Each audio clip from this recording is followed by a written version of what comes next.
আসসালামু আলাইকুম। আমি শামিমা খুলনা থেকে বলছি। বিডি ব্লগার শামিমা চ্যানেল থেকে আপনাদেরকে আরও একবার স্বাগত জানাই। কাছে কিংবা দূরে, দেশ কিংবা দেশের বাহিরে যে যেখান থেকে ভিডিওটি দেখছেন, আশা করছি আল্লাহ পাকের অশেষ রহমতে আপনারা সকলেই ভালো আছেন। আমরাও আলহামদুলিল্লাহ ভালো আছি। তো চলে আসলাম নতুন আরও একটু ব্লগ নিয়ে। তা ভিডিওটি দেখতে থাকুন। তাই এখন কিন্তু সকালবেলা, আর আজকে আমার ভিডিওর বিষয়বস্তু কি আপনারা নিশ্চয়ই টাইটেল থেকে বুঝতে পারছেন। তো এখন সকাল 7টা বাজে। তা আমি এখন চুলায় চলে আসলাম। আগে আমি রুটিটা বানিয়ে নেব। তা আমি পরিমাণ মতো পানি দিছিলাম আর লবণ দেওয়ার পরে যখন পানিটা ফুটে এসেছে তখন আটা দিয়ে দিচ্ছি। আটাটা দিয়ে আমি আটাটা ভালো করে সিদ্ধ করে নেব, মানে রুটি বানানোর জন্য কারি কারি করে নেব, আটাটা সিদ্ধ করে নেব। তাই এমন এক সময় ছিল কিন্তু আমি এই রুটি বেলতে পারতাম না, মানে বিয়ের আগে তো কোনোদিন কাজ করিনি আর কি। তা কিছু কিছু কাজ আছে যেমন চোখের দেখায়, মানে সব কিছুই বুঝে নিয়েছি বা করিনি, কিন্তু চোখে দেখে নিয়েছি। প্র্যাকটিক্যালভাবে যখন করতে গেছে পেরেছি, কিন্তু রুটি বানানোটা কিন্তু অত সহজ না। অনেকেই আছে রুটি বানাতে পারে না, বিধায় কিন্তু তারা খেতে পারে না। তা আল্লাহর রহমতে আগের থেকে এখন অনেকটাই পারি। খুব বেশি ভালো পারি তা না, তবে চেষ্টা করি ভালো করার জন্য। তবে আগের থেকে মোটামুটি অনেকটাই এখন রুটি বানানো শিখে গেছে। আর আমার বাপের বাড়িতে তো ওইভাবে আসলে রুটি খাওয়া হতো না, আর বাপের বাড়ি থাকলেও তো সেইভাবে তো কাজ করে না। আর যেহেতু আমি লেখাপড়া করতাম, তো সেজন্য আর কি। তা বিয়ের পরে এসে আমার শাশুড়ি যেহেতু ডায়াবেটিস ছিল, তা রুটি বানানো লাগতো। তা যদিও কাজের মহিলা ছিল, তারপরেও দেখা গেল কি মাঝে মাঝে যে সময় না আসতো সেই সময়তে আমাকেই করতে হতো। তা প্রথম একটু সমস্যা হতো, কিন্তু এখন আল্লাহর মতো চেষ্টা করি। তবে আগের থেকে অনেকটাই ভালো হয়। খুব ভালো না হলে মোটামুটি ভালো পারি। তা আসলে কাজ করতে করতে কিন্তু একসময় মানুষের অভ্যাসে পরিণত হয়ে যায়, ঠিকই অভ্যাস হয়ে যায়। তা আমি এখন, যেহেতু আমার মিস্ত্রি কাজ করবে, কারণ আমার নিচে যে নিচতলা ভাড়া দিয়ে আছে, তো ওদের যে বাথরুমের যে মানে সেফটি ট্যাঙ্কির সাথে যে লাইন দেওয়া থাকে বাথরুমের, সেই লাইনটা হচ্ছে পুরো জাম হয়ে গেছে। এখন সেই লাইন উঠায় হচ্ছে নতুন করে আবার লাইন টানতে হবে। অনেক আগের বাথরুম, তো অনেক আগের করা ছিল, পয়েন্ট করা ছিল না। আর যদি পয়েন্ট করা থাকতো লাইনে, বাথরুমের লাইনটায়, তাহলে কিন্তু আমাদের এই কাজটা এখন করা লাগতো না। তো যেহেতু পয়েন্ট করা ছিল না, তা এখন নতুন করে উঠায় সব পয়েন্ট করে নতুন করে একদম পাইপটা টানতে হবে, একদম পুরো হচ্ছে ট্যাঙ্কিতে লাইন টেনে দিতে হবে। তা মিস্ত্রিকে যেহেতু খেতে দিতে হবে, তাই জন্য আমি তারা আসার আগেই আমি নাস্তাটা বানিয়ে নিচ্ছি। তা রুটি বানিয়ে নিচ্ছি প্রথমে। তো এটা কিন্তু এমনি আমরা রেগুলার যে রুটি খাই, গমের আটা রুটি আর সাদা সাদা আটা এটা। তা আমার শাশুড়ি বেঁচে থাকতে হচ্ছে লাল আটা রুটি খাওয়া হতো, কারণ উনি লাল আটা ছাড়া খেতেন না। আর উনি গ্রাম থেকেই লাল গম কিনে নিয়ে আসতেন, কিনে এনে এখান থেকে ভাঙিয়ে নিতেন মেশিন দিয়ে। তা আমরা অনেকে কিন্তু আছি আসলে রুটি বানাতে পারি না। তা দেখা গেল কি 1 দিন 2 দিন 3 দিন এভাবে যে কোনো কাজ করতে করতে কিন্তু অভ্যাস হয়ে যায় মানুষ প্র্যাকটিক্যালভাবে করলে। তা আসলে অনেকে আছে ভয়তে কিন্তু বানায় না, ভয় পায়। তো ভয় পেলে হবে না, আসলে যে কোনো কাজ ভয় পেলে হবে না। ভয় পেলে কিন্তু কোনো কিছু জয় করা যাবে না। তো এই যে দেখুন আমি কিন্তু একে একে রুটিগুলো বানিয়ে নিচ্ছি। তা আমি এদিক থেকে তো চুলায় একটা তাওয়া বসিয়ে দিয়ে তাওয়াটা একটু গরম হয়ে আসলে তখন রুটি দিয়ে দিচ্ছি। এভাবে আমি রুটিগুলো সব সেঁকে নেব।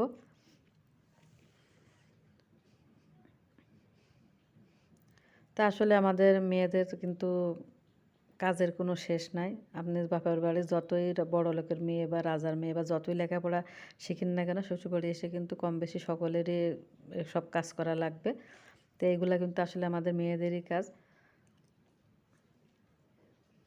তো একসময় দেখা গেলো অনেক মেয়েরাই আছে যে বাবার বাড়িতে একটা পেঁয়াজও কোনোদিন কেটে মানে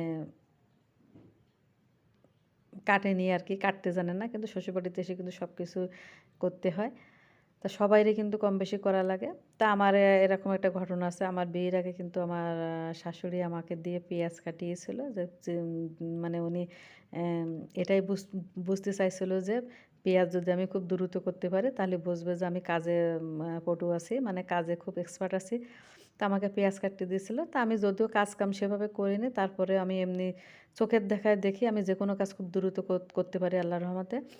তা আমি খুব আমার পেঁয়াজ কাটা দেখে উনি খুব পছন্দ করেছিলেন, যে একটা বলেছিল যে অনেক কাজ করে না, শিক্ষিত মেয়ে, লেখাপড়া করে, তা তো হাত তো ভালোই চালু, মানে এভাবে বলেছিল আর কি। আর আমার শাশুড়ি এমনি খুব ভালো ছিল, কিন্তু উনি খুব শুচিবাই লোক ছিল এবং ওনার কাজ কাম মানে সহজে মানুষের কাজ কাম পছন্দ করতো না। কিন্তু আল্লাহর রহমতে উনি এই দিক থেকে অন্তত আমার কাজের কোনোদিন উনি ভুল ভুল ধরতে পারেনি।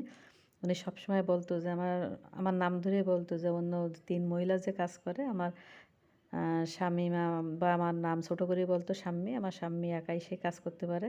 তো আমার কাজের দিক থেকে সে খুব মানে প্লিজড থাকতো আমার পরে।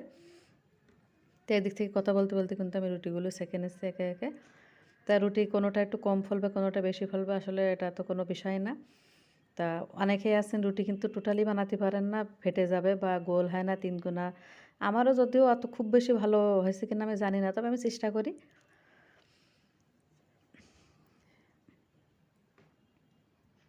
তো এখন দেখেন মেয়েদের এত ঠান্ডা, তারপরে কিন্তু ৭টার সময় উঠে আমাকে রান্নাঘরে আসতে হয়েছে।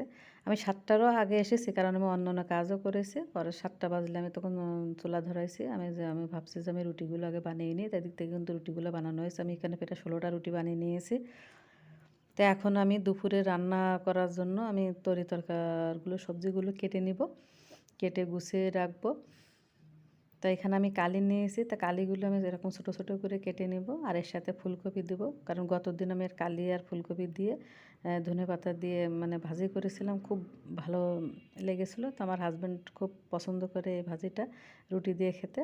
তা আমাকে বলছে যে আজকেও এরকমভাবে ভাজি করবে। তা আমি কালি দিয়ে ফুলকপি দিয়ে ভাজি করবো, সাথে একটু ধনেপাতাও দেব। আর দুপুরে রান্না করব হচ্ছে ডাউল রান্না করব, আর নতুন আলু দিয়ে গতদিন ভেটকি মাছ আনিছিল, সে ভেটকি মাছের মাথা ছিল কয়েকটা, লেজ ছিল, সে মাথা আর লেজ দিয়ে আমি আলু দিয়ে ঝোল করব আর কি। তা আমি এভাবে কথা বলতে বলতে কিন্তু তো সবজিগুলো কেটে নিচ্ছি। তা কালিগুলা কিন্তু কাটা হয়ে গেছে, এখন আমি ফুলকপিটা ছোটো ছোটো করে কেটে নেব, কিউব করে কেটে নেব।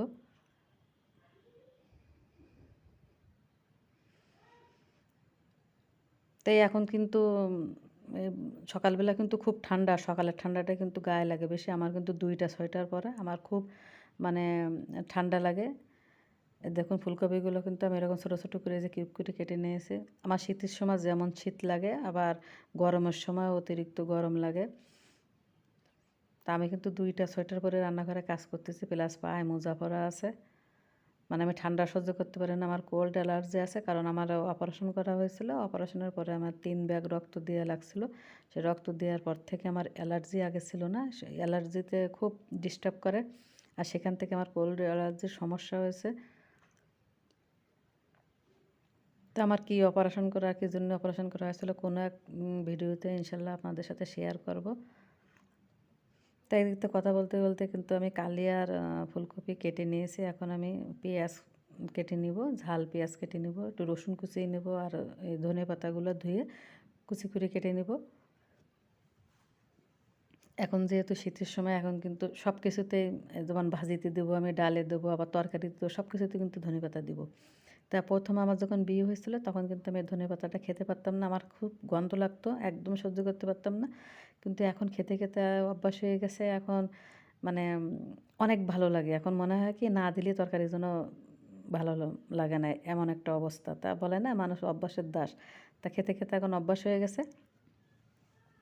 তো জানি না আমার মতো এরকম কে কে আছেন যে ধনেপাতা সহ্য করতে পারতেন না। আমি কিন্তু আগে আমার খুবই অসহ্য লাগতো, গন্ধ লাগতো, আমি একদমই পছন্দ করতাম না। আর আমাদের গ্রামের বাড়িতে মানে আমার বাপের বাড়িতে ধনেপাতাটা এগুলা খায় না, ওরা এটা খাওয়া বোঝেও না। এখনও 2-1 জন হয়তো একটু বোঝে, কিন্তু আমাদের দিকে এগুলা খেতে চায় না বা সেভাবে পছন্দ করে না।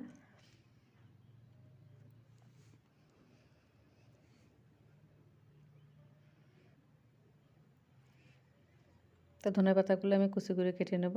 আসলে এমনি দাঁড়িয়ে কাজ করা কিন্তু সমস্যা না, আমার বসে কাজ করতে হচ্ছে সমস্যা, মাজা ব্যথা করে। কিন্তু আমার ছুরি আছে, তারপরে কাটার জন্য সব কিছুই আছে, কিন্তু আমি ছুরি দিয়ে আসলে মানে কাটতে পারি না। আমার ছোটোবেলা থেকে বটি দিয়ে মানে যেখান থেকে কাটাকুটি শুরু করছি আর কি কাজকাম, সেখান থেকে আমি বটি দিয়ে করে করে অভ্যাস হয়ে গেছে। এখন আমি ছুরি দিয়ে কাটতে পারি না। একদিন একটু ছুরি দিয়ে লেবু কাটতে যেয়ে আমি আঙুল কেটে ফেলেছিলাম, সেখান থেকে আমি ছুরি দিয়ে কাটি খুব কম। তো দাঁড়িয়ে কাটতে পারলে মানে খুবই ভালো হয়, যাদের মাজার সমস্যা, মাজা ব্যথা করে। যেহেতু আমার 3টা বাচ্চাই সিজার করা, তা সে কারণে কিন্তু আমার বেশিক্ষণ বসে আমি বসা কাজ করতে পারি না, মাজা ব্যথা করে।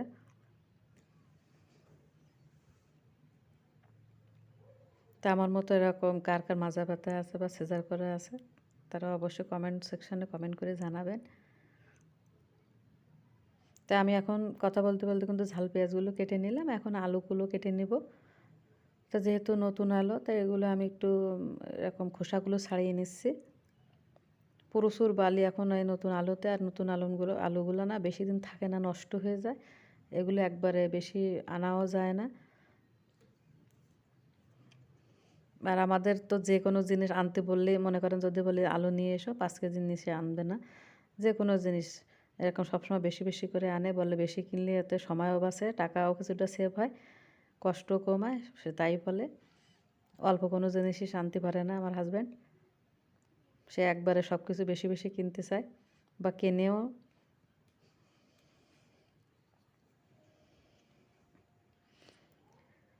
তো সকাল সকাল রান্না করে নেব, এই কারণে যে মিস্ত্রি আসলে তাদেরকে আমার দেখাশোনা করতে হয়, কারণ ওদের পাশে থেকে ডিরেকশন না দিলে কিন্তু ওরা ঠিকমতো কাজ করবে না। মানে কি, দেখা গেলো একটা জিনিস ভুলেই গেল, পরবর্তীতে কিন্তু আমাদেরই ক্ষতি হবে। কারণ যখন এই যে নিচের যে এই লাইনটা টানেছিল, তখন কিন্তু আমার হাজব্যান্ড ছিল না, আমার শাশুড়ি থেকে করেছিল। মিস্ত্রিরা কিন্তু এটাই ওইভাবে করেছে। তার যদি পয়েন্টটা করা থাকতো তাহলে কিন্তু আমাদের এই সমস্যা হতো না। তাই যে দেখুন, ওয়াল এখান থেকে যে ভাঙ্গা লাগবে, যে পুরো লাইন উঠে ফেলতে হবে ভেঙে। এখন ভিতরের প্যানও ভাঙতে হবে, প্যান ভেঙে নতুন করে প্যান বসানো লাগবে। প্লাস এই যে লাইন দেখছেন, এই পুরো লাইন, এই যে পাইপগুলো, সমস্ত পাইপ খোলা লাগবে। সব খুলে উঠাতে হবে, উঠে নতুন করে আবার উঁচা করে লাইন টানতে হবে, পয়েন্ট করতে হবে। এই যে দেখুন, এখন তো বহুত ঝামেলার কাজ। এই যে দেখুন কত দূরে গেছে লাইন। ওই যে ওইখান থেকে ওর পিছনে আছে সে হাউস, আর এটা আছে আমার রান্নাঘর। রান্নাঘরের লাইনের পিছন দিয়ে এই যে এটা আছে আমার রান্নাঘরের পাইপ। আর যেহেতু আমার রান্নাঘরটা কিন্তু একদম নিচতলা প্লাস 2 তলা, মাঝামাঝি বরাবর, উপরেও না আবার নিচেও না। যেহেতু এটা অনেক আগের বিল্ডিং, মানে তখন এই সিস্টেম এইভাবে করা ছিল, অনেক পুরানো বিল্ডিং। 2 তলার, আমি শুনেছি যেটা 2 তলার বয়সী 50 বছর হবে, তার কমই, একটু কম বা বেশি হতে পারে। এদিক থেকে দেখুন আমি সবগুলো তরিতরকারি কিন্তু ধুয়ে নিয়েছি। এই যে ভেটকি মাছের মাথা, লেজ, আর এই যে ফুলকপি আর কালি কুটি রেখেছিলাম। ওদিক থেকে আলু সবগুলো ধুয়ে রেখেছি, এরপর আমি রান্না করব। তো এদিক থেকে কিন্তু কাজের জন্য লোক এসে গেছে অলরেডি, যে যাকে দিয়ে পাইপ ওঠানো হবে সেই লোকই আগে এসেছে। এসে পাইপগুলো আগে উঠে পরিষ্কার করে নেবে। তো এই দেখুন বাচ্চাগুলো কী অবস্থা, এদের জন্য কি শান্তিতে কাজ করা যায়? কাজের খুব ডিস্টার্ব করে এই বাচ্চাগুলো। তো আমি আজকে আর ভিডিওটি বড় করব না। আশা করছি আমার ভিডিওটি আপনাদের ভালো লাগবে, আর ভালো লাগলে একটা লাইক দেবেন, কারণ আপনার একটি লাইকই পারে আমার এই ভিডিওটি অন্যের কাছে পৌঁছে দিতে। আর যদি খুব বেশি ভালো লেগে থাকে তাহলে আমার চ্যানেলটিকে সাবস্ক্রাইব করে নেবেন। আর যারা অলরেডি সাবস্ক্রাইব করে নিয়েছেন তাদেরকে অসংখ্য ধন্যবাদ। সকলেই ভালো থাকবেন। আজকের মতো এখানে শেষ করছি। আল্লাহ হাফেজ।